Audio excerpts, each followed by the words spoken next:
Senior सहाफ़ी और तज़ियाकार रऊफ क्लासरा के मुताबिक इमरान खान का मंसूबा ये था नवंबर 2022 में फैज हमीद आर्मी चीफ बनेंगे। अगले साल 2023 के वक्त में जनरल इलेक्शन होंगे जो फैज हमीद साहब उसी तरह जितवाएंगे जैसे उन्होंने बाजवा साहब के साथ मिलकर 2018 का इलेक्शन जितवाया था। बदले में इनाम के तौर पर बाजवा साहब को तौसीह दी गई, जबकि इनके बाद फैज हमीद ने आर्मी चीफ बनना था। इमरान खान के एक और गर्विदा जर्नैल ने DGISI बनना था और काम वहीं से शुरू करना था जहां से छोड़कर फैज हमीद ने आर्मी चीफ बनना था। एक दोस्त कहता था कि फैज हमीद साहब में वो सब खूबियां मौजूद हैं जो इन्हें पाकिस्तान का पूतन बना देंगी। इमरान खान अगले इलेक्शन से पहले कानून में तब्दीली या रेफरेंडम के जरिए सदारती निजाम की बुनियाद रखेंगे और तुर्की के तैयब उर्दवान की तरह सदर बनकर माजी की हुक्मरानी के पूरे मुल्क को सीधा कर देंगे।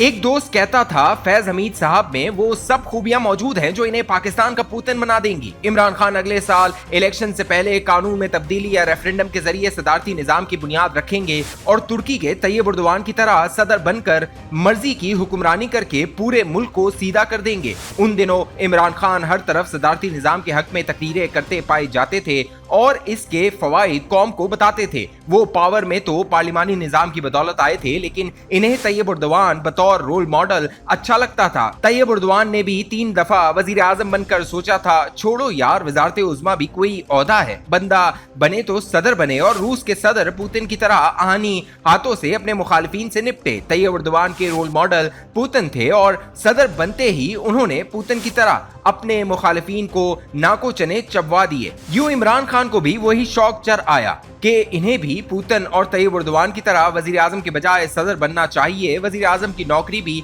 कोई नौकरी है जहां आपको पूरी पार्लियामेंट को जवाब देना पड़ता है। आपके खिलाफ तहरीक अदम एतमाद पेश करके आपको हटाया जा सकता है। अपोजिशन की बातें सुने सदर बनकर जहां आपके पास बहुत इख्तियारात आ जाते हैं, वहीं आपको इतनी जल्दी सदर की कुर्सी से नहीं हटाया जा सकता जैसे वजीर आजम को हटा सकते हैं। इन्हें भी ताकतवर सदर बनना था और इस गेम के लिए वो खुद को अरसे से तैयार कर रहे थे। इस पूरे खेल में फैज हमीद साहब का कलीदी किरदार होना था जिसे मेरे दोस्त मिस्टर पुतिन कहते थे। मैं इन दोस्तों को खुश देखकर कहता था कि जरा पढ़ ले मिस्टर पुतिन कौन है और इनका शुगल क्या है, खुसूसन मीडिया और मुखालिफिन को कैसे हैंडल करते हैं। आप जो फैज हमीद को इमरान खान का पूतन बनाकर अभी से चस्के ले रहे हैं, कल यही चौक में कोड़े मरवाएंगे। खैर अली जैदी इन दिनों मुक्तदर हलकों के बड़े करीब बल्कि लाडले थे। इनके खिलाफ मेरे एक दोस्त ने अमेरिका से चंद खतरनाक दस्तावेजात डॉलर्स खर्च करके निकलवाई थी। जब वो खबर अली जैदी तक पहुंची तो उन्होंने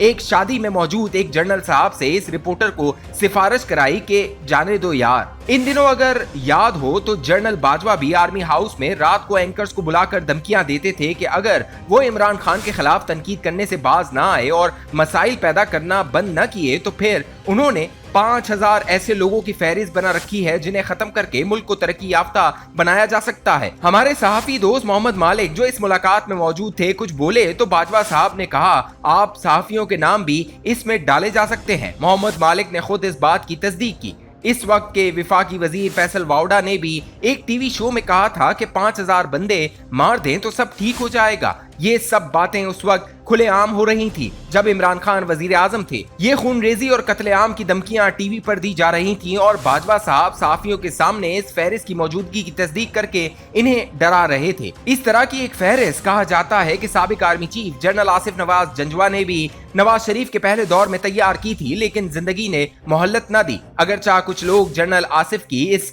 फहरिस्त की बात को दुरुस्त नहीं मानते, लेकिन इस दौर में भी ये बात आम थी। जनरल आसिफ नवाज हो या जनरल बाजवा, वो अपनी अपनी 5000 लोगों की फहरिस्त साथ ले गए। इमरान खान तैयब उर्दवान की तरह सदर न बन सके जो रूस, सऊदी अरब या चीनी अंदाज में पाकिस्तान में सबको फांसियां लगाते। फैज हमीद साहब पुतिन न बन सके, जबकि हमारे दोस्त अली जैदी 2028 तक हुकूमत न कर सके और आज इन्हें कैदोबंद की सोबतें झेलना पड़ रही हैं। हजरत अली का कौल याद आया, 2-3 बरस पहले की वो शाम याद आई जब वो एंकर मारिया मेमन के शो से फारिग हुए थे।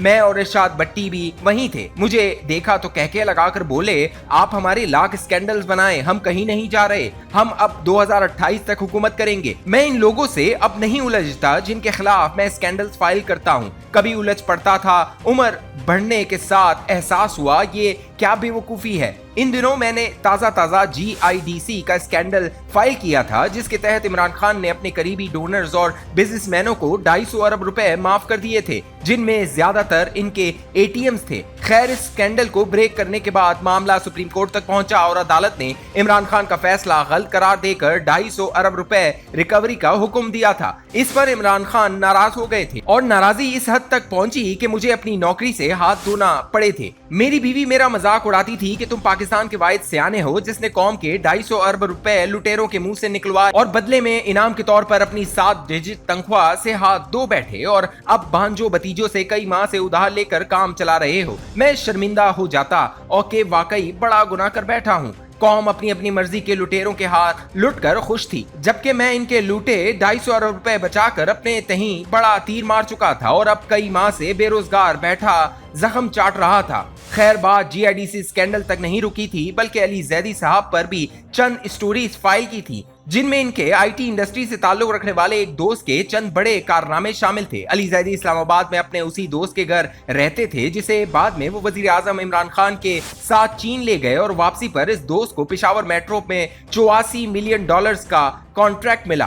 बाद में पता चला कि इस दोस्त के खिलाफ FIA के पास मुकदमा चल रहा था। वो 17 करोड़ का कॉन्ट्रैक्ट था जो इस दोस्त ने CDA के साथ किया और इसे पूरा ना कर सका था, जिस पर उसके खिलाफ मुकदमा दर्ज हुआ था। जो बंदा 17 करोड़ का कॉन्ट्रैक्ट पूरा नहीं कर सका, इसे अब पेशावर में $84 मिलियन का कॉन्ट्रैक्ट मिल गया था, जबकि इसके खिलाफ FIA में मुकदमा भी चल रहा था। अब अली जैदी साहब वहां खड़े मुझे अपने तहीं चिरा रहे थे कि आप कुछ भी कर लें, हमारा कोई कुछ नहीं बिगाड़ सकता।